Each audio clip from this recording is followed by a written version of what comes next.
So what you see here is the morning after yesterday. You see canoes that were left over from the water protectors yesterday. You see the water that's kind of starting to get a little frozen. And you see Dakota Access Pipeline workers here starting to bring over coils for what looks like a fence.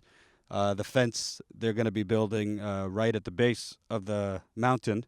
Again, this is the mountain where the Native Americans' ancestors are buried, and they're now taking the extreme measure to build a fence so that if water protectors build a bridge to get back over there to pray, which is what they did yesterday, they weren't violent.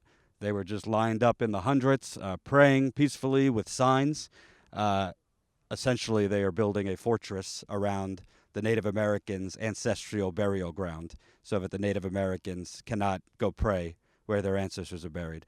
This is militarized police at the top of the mountain. They've been there for weeks, and they are continuing to disrespect, desecrate where the Native Americans' ancestors are buried, now taking the added measure of building what looks like a barrier, a fence, some type of blockade so that natives can't get anywhere near their ancestors' burial ground.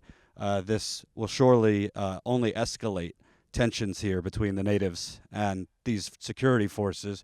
We should also remind that this area is Army Corps land. That would be federal government land. And the Dakota Access Pipeline workers, as well as the state police, are not supposed to be on Army Corps land. That's the Missouri River, Lake Oahe is Army Corps land. That's what they are all fighting over. Lake Oahe is the main water source for 20 million people. And these police officers who are supposed to be enforcing the law are breaking the law.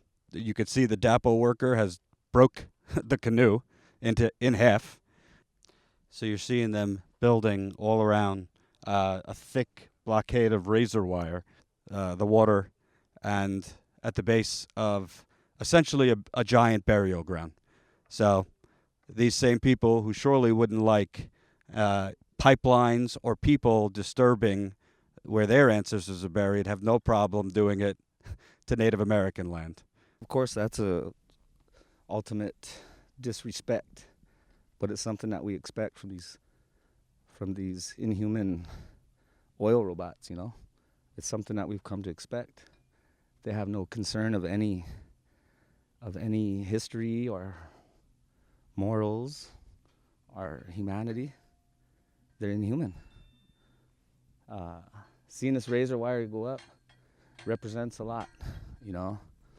They're basically guarding something that is so sacred to them that they have to go to this extent. How can this thing even be happening in America? You know, I'm a veteran of the United States Army, invasion of Panama in 1988. I was on the force of the United States Army. We went in there to get Noriega. It was a major police action, more or less. And I remember seeing the faces of those Panamanians as we rolled in there.